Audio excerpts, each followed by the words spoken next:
Welcome to the People of AI podcast, showcasing inspiring people with interesting stories in the field of artificial intelligence. I'm Ashley Oldacre. Let's jump right in. We are back with Season 3 of People of AI with a lineup of incredible people. During Season 2, we focused on the big shift in technology spurred on by generative AI. Fast forward 12 months, and with the launch of multimodal models, we are in an interesting point in history. In Season 3, we will dive deeper into the latest releases in AI from Google and, as always, continue to explore our guests' personal and professional journeys into the field of AI. At the same time, we want to dig deeper into the societal implications of what our guests create.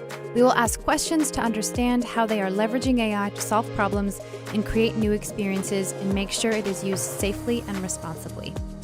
If you are joining us for the first time, you can binge listen to our amazing guests from Season 1 and 2 wherever you get your podcasts. And we are glad you're here. So let's jump right in with our first guest of Season 3. This podcast is sponsored by Google. Any remarks made by the speakers are their own and are not endorsed by Google. Hello. Ashley here. I'm thrilled to introduce you to our very special guest today, Adrit Rao. Adrit is a 16-year-old high school student, app developer, and a research intern at Stanford University. For the past 3 years, his research combines app development and artificial intelligence to build point-of-care, accessible, easy-to-use tools to diagnose and treat health issues like cardiovascular conditions. In addition to co-authoring, publishing, and presenting his research papers at conferences around the world, he most recently won a congressional coding challenge for an app he developed called Signer, which uses computer vision and AI to translate American Sign Language into spoken English. In total, Adrit has developed and launched 5 iOS apps since he was 12 years old. All of his apps are managed under a nonprofit organization called Aretech, which he founded in 2020 to teach app development to kids through a program called Learn to Code for Kids. He also serves as the board member of the Get Involved Foundation, where he is developing apps that support community service initiatives. Welcome, Adrit. Thank you for having me. I'm super excited to be here. Yeah, we're so glad that you're here and that you took the time. So you are 16 and you have already lived multiple lifetimes within your 16 years. So tell us a little bit about yourself. Tell us your story, however far back you want to take us. Yeah, so my journey into programming started when I was 8 years old, and I was introduced to block programming, Scratch to be specific, in elementary school. And I still remember being so excited and so engaged in it because I could put some blocks together and see my code come to life. And I used to develop games, and during lunchtime, I used to sit with my friends and just program using those blocks, and I found it very fun. And so that was my first introduction to the world of programming. And this was provided by your school. This was something you learned in school, or was it something you did on the side? It was briefly introduced. So our teacher just told us that it's available, and if you want, you can use it. So lots of us started to use it. Wow, cool. Okay, awesome. And so as I transitioned to more traditional programming languages, I realized that I didn't have the same level of interest because I couldn't really see my code come to life. And so that was kind of a point in which my coding journey stopped temporarily. But during the COVID-19 pandemic, during the quarantine period, I had a lot of free time and decided to give coding another shot. But this time I wanted it to be more engaging, more fun, and I wanted to do something which could someday have an impact. And that's when I thought of apps on the App Store. And I've always been so amazed by apps and how you can distribute it to so many people through the App Store. And the accessibility aspect of it was really interesting to me. And at the same time, I thought that I could feel that same excitement of writing code and then seeing something come to life. So I decided to self-learn app development using YouTube videos and courses online. And it started off very slow. I was just developing very simple apps like a calculator, for example, but it slowly progressed, and it was really exciting to see my code come to life again. And I always wanted to have an app on the App Store, and so I was kind of working towards that goal. And just around 2 to 3 weeks into my app development journey, Apple's Worldwide Developers Conference was coming around the corner. And every year they have a challenge for students called the Swift Student Challenge. And you basically develop an app and submit it, and they choose 350 kids from around the world to attend the conference on scholarship. And so I decided to give it a chance and test my luck. And so I developed an app in the next 2 weeks after that. And to my surprise, I was the youngest awardee of the scholarship in 2020. And I had the chance to meet Tim Cook, which was a super exciting experience for me. And I feel like that really motivated me to continue my journey. And then since then, I developed and published 5 apps on the App Store, which aim to solve various problems in the community. And yeah, my journey into AI started when I was 13. And basically, I came across an article one day talking about how AI was being applied in healthcare. And the article stated that there was an AI model that was developed that was actually able to detect cancer, which was really just amazing to me. And so I started to self-learn AI at that point because I had self-learned app development and I knew that there would be so many resources online and that I could use. So I learned the fundamentals of AI with the focus on healthcare and its applications in healthcare. And my knowledge in app development also came into use because I started to think about AI-based apps and I started to explore that avenue, which was really exciting. And then at 13, I started to intern at Stanford, where I've been applying AI and apps to solve healthcare problems. And it's been an amazing experience to collaborate with so many amazing people at Stanford. And I've been able to learn a lot. And I've had the opportunity to develop apps which have even been in clinical trials, which I think is really exciting. And hopefully someday the research that I'm doing can make a difference. Yeah. Well, I know that we'll be talking about some of your projects, but I'd like to sort of come back and understand more of this like intersection between healthcare and app development and AI. And I would love to know, like, why healthcare? Like, why did you take an interest in healthcare versus like sports, for example, or building an app, for analyzing sports results or looking into, I don't know, like biology or things like that? Why specifically, or like the environment? Like, why specifically healthcare? I think personally, it goes back to that article I read and how I just saw that use case to be so impactful. And the fact that it can help save lives was just amazing. And I think app development and AI really come together nicely because it can really make these tools accessible. And that's something that I've really been focusing on in my research at Stanford is making these tools accessible because if AI is distributed through apps, it can reach a lot of people. So I think that that's what made it really appealing to me, that not only is it having the potential to solve healthcare problems, but apps have the ability to make these solutions a lot more accessible. Yeah, that makes sense. So you started off by, being interested in essentially coding and building apps, which has to do with seeing the results of your code in practice. I'd love to hear a little bit more about your AI journey because I believe one of your projects you use TensorFlow. And so, TensorFlow it's not an impossibly difficult framework, but it's pretty advanced framework. So how did you sort of evolve or get into learning about machine learning? I mean, from that article, a lot of folks are like, whoa, machine learning, now it's become a lot more accessible, but it could have been, a little bit intimidating. How did you sort of ease into the AI space? I think for me, it's honestly just been YouTube videos to learn all of this. When I started, I knew that it would be a really slow process, but I knew that it would be really exciting. And I think my journey in app development gave me that motivation that I can learn it. I just have to go slowly. But just watching YouTube videos on TensorFlow and frameworks like TensorFlow and being able to write code. I remember I used to develop like image classifiers for cats and dogs from the TensorFlow blogs. And that was really exciting and again, very engaging and visual because I could see my code come to life and I could see these machine learning models actually come to life. And the project at Stanford have also been a great learning experience for me because it's working with like real world medical data, which is very challenging, but it just requires a lot of iteration. But it's really exciting to see the end product when you've developed that model, which is actually accurate at analyzing the data. I guess most coding, but specifically machine learning, is you get these very immediate results that you get to analyze and you get to work with. So it sounds like you sort of started off with videos and then incrementally that led you to blogs and other things. Okay, so when was that moment where you were learning about like image classification and you were like, hey, I can use this to build and address certain issues in healthcare? What was that sort of moment for you?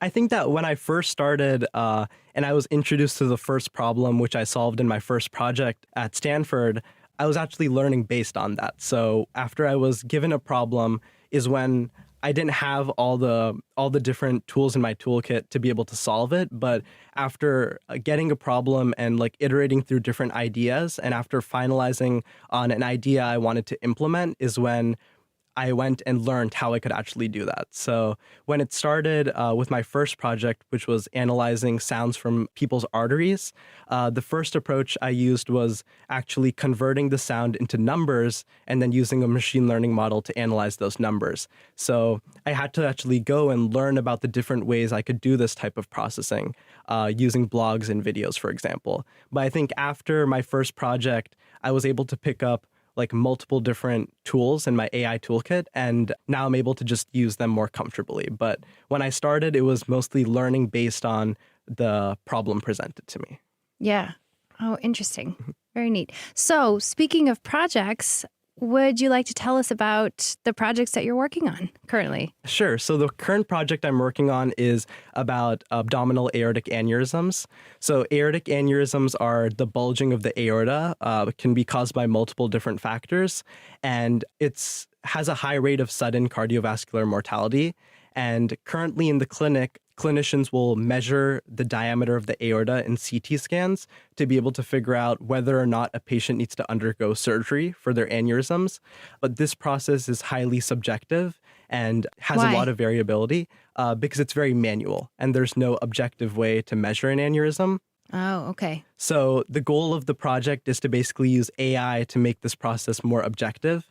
And basically, I've trained an algorithm which can look at a CT scan and figure out the size of the aorta automatically by segmenting its location and then measuring it. And currently, it's actually being tested on real clinical data. So I'm really excited about that. That's awesome. You have this other project called AutoABI. And so a lot of your focus, at least for right now, seems to be focusing a lot on cardiovascular health. Would you like to share a little bit more about what AutoABI is? Because I feel like that's more of one of the more advanced projects that you have that's under your belt. Yeah, so AutoABI was the first project I worked on at Stanford.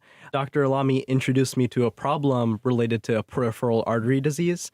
And peripheral artery disease is basically the blockage of arteries in people's legs that can be caused by various factors such as diabetes. And so the problem with that is that in the clinic, doctors are unable to properly diagnose patients who have diabetes, for example, using traditional methods because people with diabetes have very calcified arteries, which are very compressed. And so it's hard to actually compress those arteries using a blood pressure cuff to be able to figure out whether or not the patient has disease. So the idea was, can we use sound from a patient's artery to determine whether or not they have peripheral artery disease? And this basically can alleviate that limitation of using pressure-based measurements. Okay, so you essentially would listen to the sound of the vessels, sort of the heartbeat in someone's leg. So what would a healthy heartbeat sound like? Yeah, so a normal artery would sound something like this.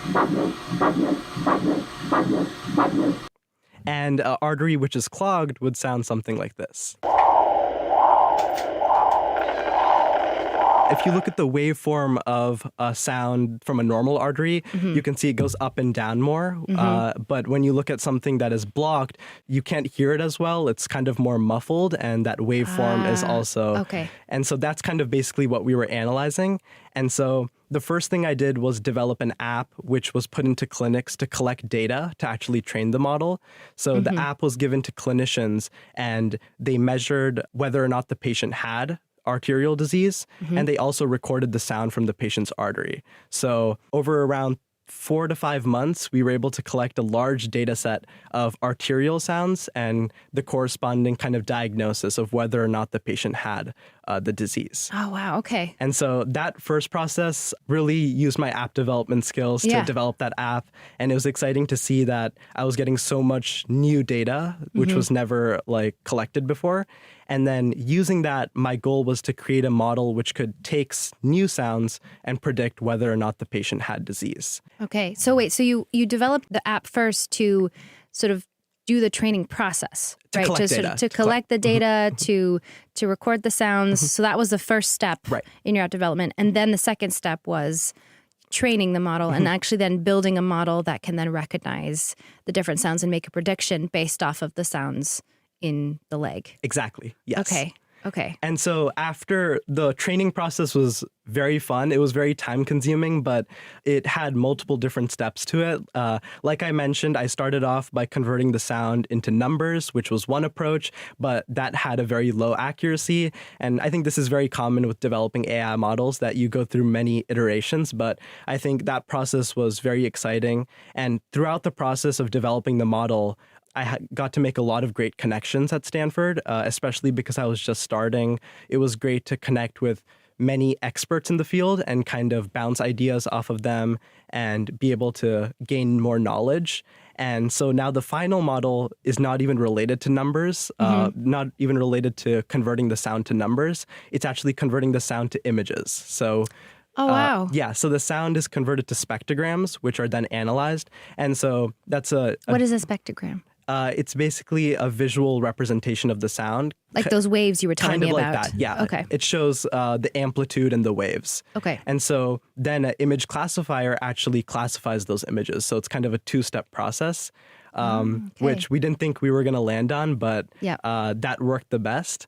And then after developing that, I put it in a separate app. And now this app, you click a button, it records the audio, and then it runs the TensorFlow model on your device and predicts whether or not the patient has disease. So it was it started with an app, it went to developing the algorithm, and then I put it back in an app.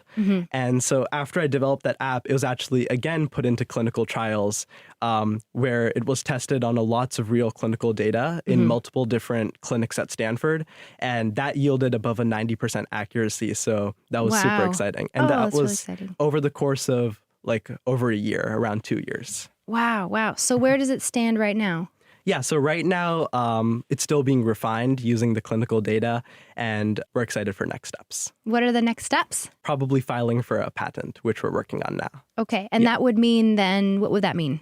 After we get a patent, we want to use that to be able to license the technology to bigger companies, which can take it way farther because I think at one institution it's kind of limited, but if we gain the IP for it and we license it to companies such as Philips, for example, they can take it and they can run it at a national level. That can be the next step. Right. And so when you bring it to the next step, you're no longer testing it, it's actually being put into use.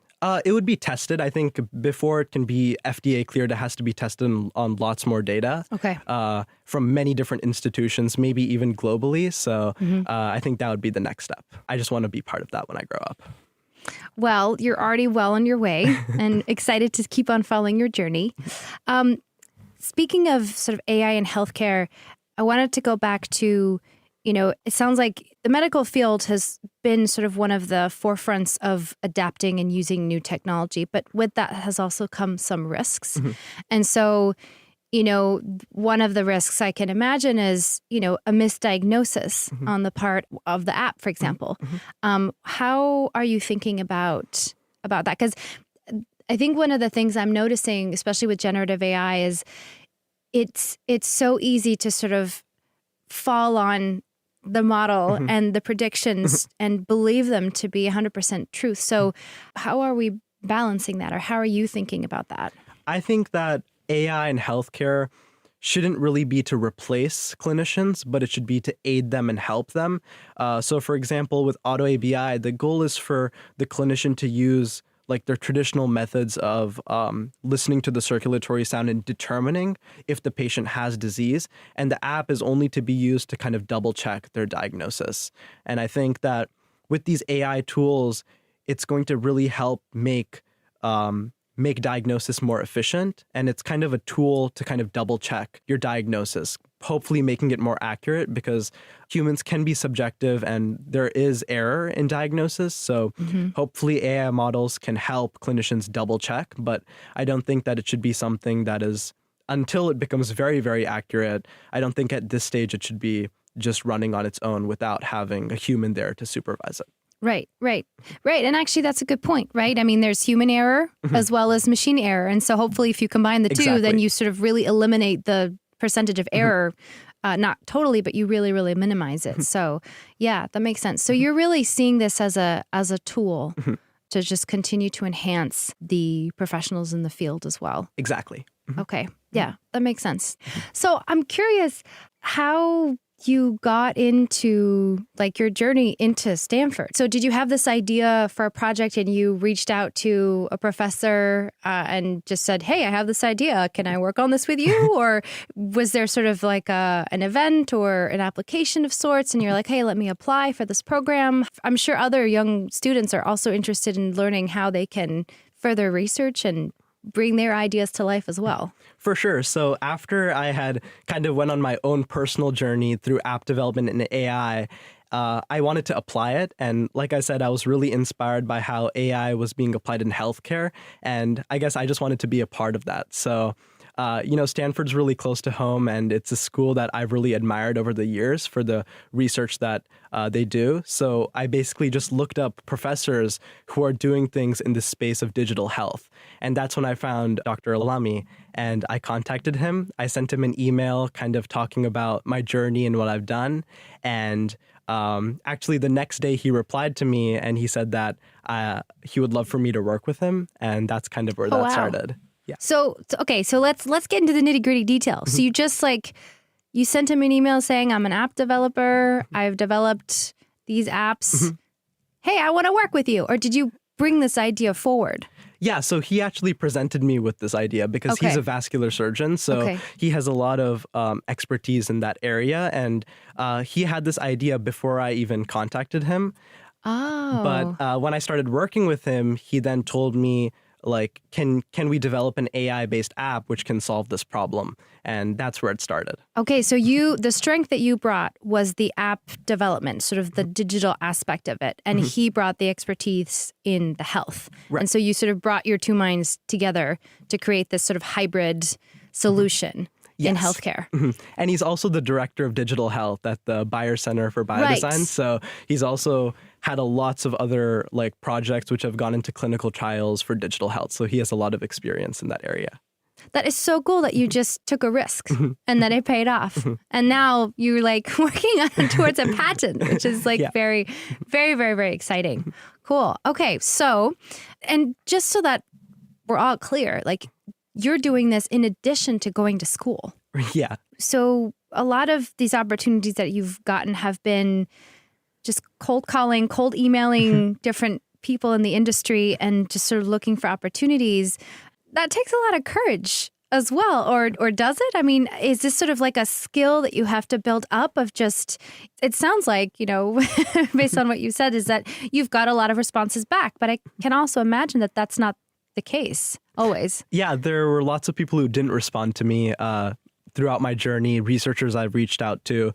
And I think, it's just important to reach out to people and make connections. And lots of the time they may not reply back, but just taking that step to reach out can really lead to big opportunities.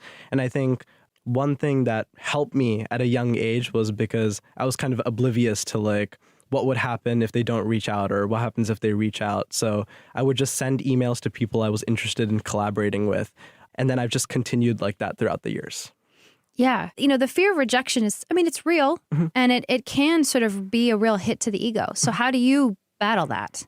I think that luckily I got an opportunity at a young age.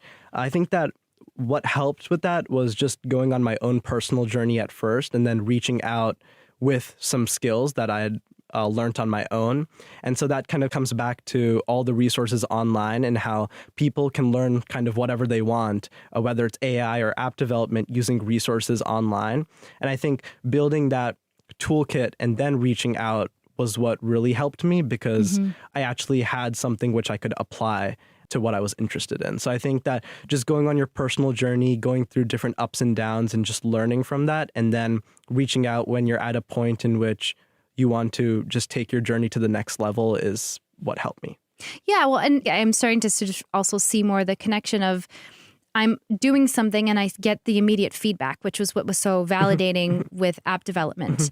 And so I'm wondering, I mean, to your point, like if you're building something and you're seeing the fruits and the results of what you are putting effort into, that gives you that really positive feedback loop and that confidence of like, I built this. So there is already this layer base of confidence. So why don't I try something else? Why don't I maybe reach out to somebody? And so when you do have those rejections or when things don't necessarily go your way, you have that confidence base to keep pushing you forward. Exactly. And I think app development really gave me that feeling of I can do it, you know? Yeah. After being able to develop my first app and then going on to just develop like 4 more apps that target different problems, it was just, like you said, very validating of what I did. And that's why I think app development is such an amazing skill. And then from app development to AI, again, I could really see what I build and could see it come to life. Right. And the results like right there. Yeah. And I think that's important. I mean, as an adult, I think especially also as young people, I mean, that's something that a lot of people struggle with, you know, is can this happen? Can I make things happen for myself? And that superpower that you seem to have is very palpable. And it stems from having tried things and built things and seeing the outcomes of them and then just continue to build on top of that. Right. So, very cool. Thank you. Okay. So how do you manage your time? So I think school is becoming a bit more busy now because I'm in like my final years of high school. But I try to finish my schoolwork like as soon as I come home from school and get it done as soon as possible. Sometimes I find myself staying up late in the night to work, but I think that because I love it so much, I find the time to do it. And weekends are a great time for me to work on my projects. And I also go to Stanford after school around 2 times a week. Because it's right across the street, and I get to go there and have a weekly meeting with Dr. Lamy and some of the other people I'm working with. Okay, so school during the day, schoolwork right at home, and then evenings and weekends is when you take the time to build more and think and do more research. And right. So you've also written and co-authored some research papers as well. Tell us about that process and what is that like and how did you get involved in that? Yeah, so I guess the 2 big projects, the main projects which I've been working on is AutoABI and now the most recent project about aortic aneurysms. But I also love to do research in the general field of medical image analysis. And just starting off as being a researcher and through my research journey so far, I've been reading lots of research articles. And I think that most of the work such as AutoABI and the aortic aneurysm project are based on general work done in the field of medical image analysis. So I think the general field of medical image analysis really leads to these more specific medical AI developments. So I wanted to be a part of that. So I started doing research related to medical image analysis. And I started just reading a lot of research papers and finding places where I could contribute. And through that experience, I've also been able to collaborate with people outside of Stanford in the industry, for example, at Adobe and at a company called Lunit. And I've been able to do research like that. And then I've also been publishing papers on the main project, so AutoABI, and now the most recent project as well. Okay, so it's more when you're researching and you're working on these projects, the findings that you come up with, you then collaboratively with the other people on your team put together a paper to further the research and to share your findings and the solutions that you found together. Exactly. Yeah. Okay. Okay. That's great. That's great. So we have covered some of your personal journey and your projects. Are there any other projects that you wanted to talk about before we talk about community? I think outside of Stanford, just for my personal app development journey, my most recent app on the App Store, Signer, is something that I'm really excited about. And so that whole app is based on, I found out about how many people are deaf around the world one day, and that statistic really was daunting to me. And I did more research and found out about the communication barrier between the deaf and non-deaf communities. And I realized that lots of people who are not deaf don't actually understand sign language, and this is a major problem. And so I decided to use my AI and app development skills to develop an app that can convert sign language into speech. And so the goal is to kind of give a voice to people who are deaf or hard of hearing. And basically how it works is that they can perform American Sign Language to the camera, and it'll automatically convert it in real time to speech. And Wow. So you hold up the camera in one of your hands and then you sign it. Well, but you use two hands to sign. Right. So you could probably put it down somewhere or Okay. prop it up and use it like that. Or someone else could hold it and point it at you Okay. while you're performing sign language gestures. The next thing to develop is a device to hold the camera Yeah. off your shoulders or something that can place it in front of you. Okay, that's awesome. How is that doing? You won an award for it, so I'm assuming Right. it was pretty well received. Yeah, so training that model, I've just been using data on the internet of people actually performing gestures. And so currently it has around 10 gestures it can recognize, because the process of adding another gesture takes a lot of data and then also has to be really validated. But I'm making it a goal to continue to keep adding gestures as the months progress and when I get time.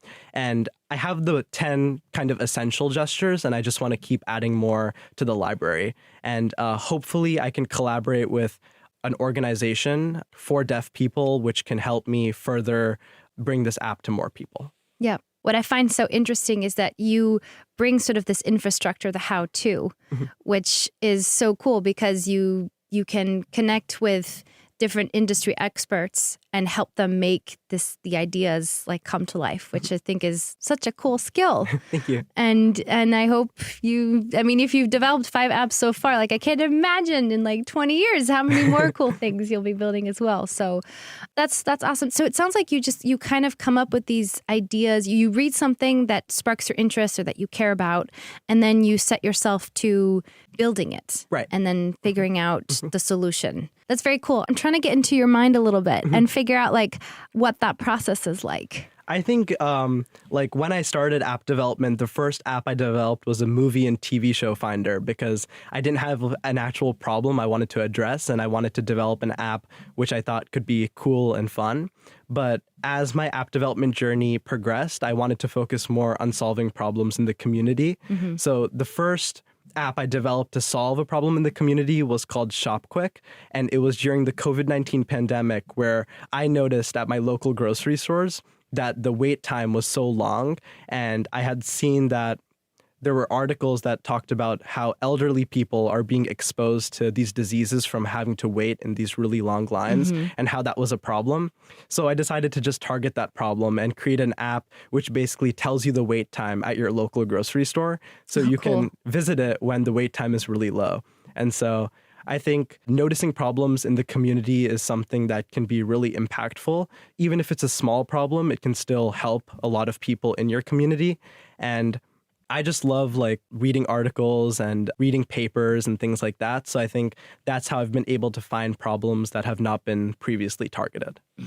Well, speaking of community, you seem to be passionate about solving problems within your community, but you've also relied on the machine learning community, I'm sure the app development community, to help you on your journey of getting to where you are now. Would you like to share a little bit more about the value that community has brought to you? Yeah, I'm really grateful to the community, And when you say community, like define, because we throw this community word around. So if you can be more specific. Right. I'm really grateful to the app development community that really got me started. I'm really grateful to like Apple for providing the opportunity for me to meet Tim Cook, which I think really was motivating. I still remember like sitting at home during the pandemic and meeting him virtually, which was a really like amazing experience for me. And then just like I've relied on the internet so much, so I'm just really grateful to all the people who put out instructional content and videos, from blogs such as like the TensorFlow blogs, which have taught me a lot about AI, to all the videos on YouTube, which I think it's really impactful how like I just wanted to learn something, and there was so many resources provided by the community that allowed me to learn the fundamentals of app development and then AI. And then after actually starting to be a research intern at Stanford, I'm really grateful to the machine learning community.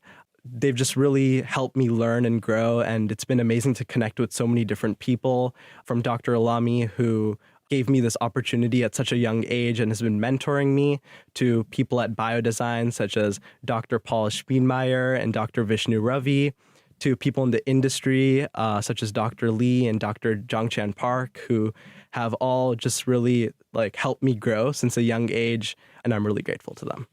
So when you say machine learning community, are you referring to what kind? What does that look like? And if other folks wanted to rely on the community, where would you even find these community members? Right. So I think just contacting people and reaching out is a really great way to get involved in the community. I think it was partly because I was young and kind of oblivious that I just sent an email and really didn't expect much from it. But to my surprise, it led to such a big opportunity for me in my journey. And so I think just reaching out to people, there's really great people in the community who are willing to just help you and take you along on the AI and machine learning journey. So I think just sending an email or reaching out to people who you kind of look up to in the community is a great way to get started. And then also all the resources online. So a little bit of a controversial question. You've done so much learning outside of school. Mm-hmm. You have reached out to different professors. You have found resources online. What has the value of school brought to you? Because it's almost as if you're going to school on your own aside. Mm-hmm. So is there even value in going going to school? Because you have this whole world outside of it. Mm-hmm. I think that I've personally seen that some of the courses I take actually come into use in my research. I recently took a course on statistics, and coincidentally, I had an abstract submission coming up for a conference and had to do some confidence intervals and some statistics, and I saw that come directly into use. And I think for some other courses which may not directly come into use right now in my journey, I think that as I go to college and as I go way deeper into AI, I'll need to use a lot of math skills. And as I go deeper into healthcare, I'll probably need to use biology skills, for example. So I think that even though some courses are not directly affecting me right now, I think they will in the future. That's really good to hear. So you said you started learning Scratch at school. Mm-hmm. I'm curious as to, is coding being incorporated into your schooling? Not really, not Okay. really, but I actually started an initiative called Learn to Code for Kids through a nonprofit I started called Aretech. Right. And the goal for that is to kind of get kids started on their app development journey. I just think that app development is one aspect of STEM and tech that I think is really impactful, because it can give anyone, no matter how old they are, the ability to make a difference right from their home. For me personally, I've been able to distribute apps that have been able to reach so many people, and I think it's such an important skill. So through Learn to Code for Kids, for the past 3 years, I've been teaching app development to kids around the nation, kids as young as elementary school, which has been really amazing. Oh, wow. Yeah. So what have they made? So I take them through the basics, the very basics, but at the end, I actually have them to develop a to-do list app, which is really exciting. And seeing kids as young as elementary school actually develop a full app is really amazing. And hopefully they can continue their app development journey after seeing that they have the ability to create an app at such a young age. You can find information about the course and how to sign up on aretech.com. And I hold the course during... So you teach the course? I teach the course, yes. Okay, awesome. Wow. And I hold the course during breaks I have, so my winter break or my summer break. And basically, all the money for the course was $50, and that's donated to the Get Involved Foundation. So signing up and taking the course is $50 Right. from end to end? Right. Okay. Mm-hmm. And all of that is donated to the Get Involved Foundation. And the Get Involved Foundation is a foundation I've been working closely with since the start of my app development journey. They're local in Palo Alto, and they help underserved communities to actually find community service initiatives and do like community service work. So the money that's donated there is used to help that initiative, which I'm passionate about. So anybody can go to aretech.com and there's a page where you can find the information on how to sign up and how to join the course. Is that right? Yes, anyone can join. I've had kids as young as elementary school and I've had people in college. So it's been great to see that so many people are interested in it. And, when I started, there weren't as many kids, but I think that as the 3 years that I've taught the course has progressed, more people have gotten involved and I've gotten to see a lot more students over the years. And where do you teach it? Is it like fully online or is it in like a classroom somewhere? It's fully online because it started during the pandemic, and I decided to keep it that way because so many students from across the nation can attend in different time zones and things like that. Oh, that's awesome. And so it's about an hour long where you instruct and show things, and then you give different assignments and people can play around with things sort of, in between their time until the next lesson. Exactly.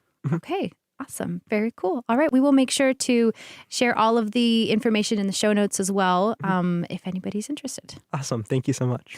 So with this whole generative AI taking off and generative AI being able to code, there is this question of whether coding is something that's going to be useful long term if the computer's already going to be able to, because we're going to start interfacing with computers with natural language as opposed to code. So where do you see that fitting?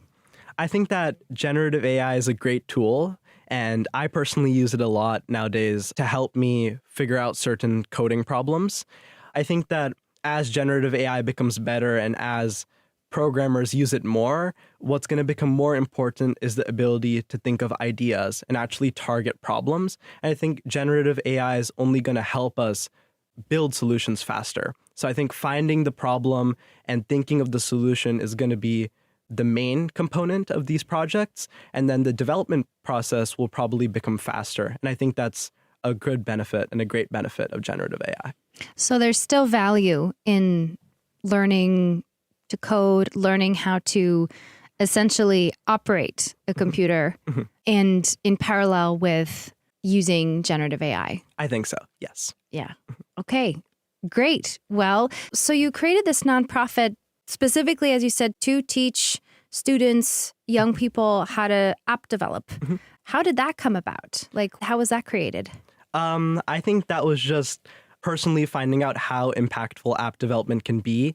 And then I know lots of kids start their coding journey with like Scratch, and then they maybe go to traditional programming languages. And I feel like if I didn't discover app development, I may have not continued my journey because, as I mentioned, traditional languages at a young age weren't as appealing to me, and I couldn't see my code really come to life. So apps, along with AI, I think these are two really impactful pieces of tech, which are also appealing to children and appealing to kids to start their journey. So seeing that lots of students start with traditional languages, and also hearing at school about students calling coding boring kind of prompted me to start this initiative, because I think app development is something that can excite anyone.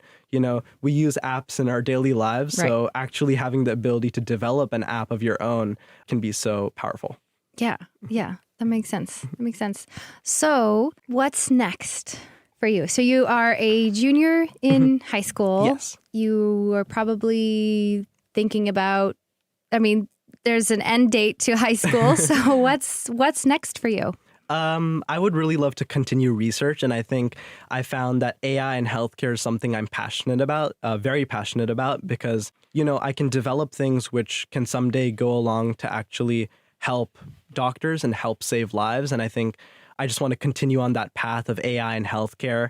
So I'm still debating of whether to go pre-med or whether to become a biomedical engineer, but I'm sure that I want healthcare to be a big component of what I do in the future. And I think research personally has been really exciting for me, and I want to continue it. Having the opportunity to present at various conferences and seeing that the research community, like how amazing it is and how many different ideas there are. So how are your peers? Are they as brilliant as you? Are you sort of an anomaly amongst kids your age? I think personally in the Bay Area, I've seen that all students are like really amazing.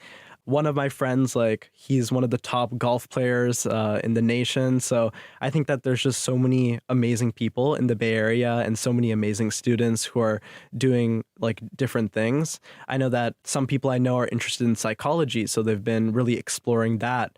And so I think it's just a matter of finding what you're interested in. And I think like what I mentioned, just like contacting people, making connections is really like applicable to anything. And I think anyone at any age can really make a big difference. So I think starting early is really great. Yeah. Yeah. Well, and it's good that you're in this environment because it sounds, this, especially in the Bay Area, as you said, like you're part of a group of peers that are very, very similar in their drive. Mm-hmm. But I can imagine that like this is also a lot of pressure. Mm-hmm. I mean, do you feel that pressure as a young person, as a student? Do you feel like a pressure of looking around at your other peers and feeling, oh, I got to do something extra? I mean, from what it sounds to me, like on your journey, it really sounds like you're just like curious and you're like, oh, this is interesting. Let me solve this. But is there an element as well to sort of, it's like you're kind of caught in the wheel and you have to keep going? I think everyone's on their own path, so I don't think that there's any pressure from peers. And I think we all just support each other on our own like paths, whether it's like athletics, whether it's app development, whether it's psychology. I think everyone's just on their own paths, and it's just up to what you're interested in. Like if someday you find out that you don't want to continue on this journey and you don't have interest in it anymore, I think it's good that you're still a kid and you're still figuring out things. And I think you should just like explore lots of different things and find out what you really love to do. Great answer. Good answer. Okay, I've one last question for you. What is like a moonshot for you? Like if you could accomplish, like the world's your oyster now. You can kind of build and create anything. Is there like a challenge that you're like, this is my next big challenge that I want to go after? I think it's getting my first like medical AI algorithm FDA cleared. I think that's a milestone that I'm really, really hope that someday I can accomplish. And I know that from there it can go and reach a lot of people, and that's what I really want to do. So I think that's been kind of a goal that I've put for myself. I'm so excited that you came in today and that you shared all this amazing work. And I'm really, really excited to continue following your journey. And I hope that it becomes a reality. Thank you so much for having me on the podcast. Thanks for coming. If you would like to learn more about our conversation or our guests, check out the links below. Please subscribe. And if you're feeling extra generous, give us a 5-star rating. We would love to hear from you. So leave us a comment. We'll read every one. Until next time. Thank you for listening.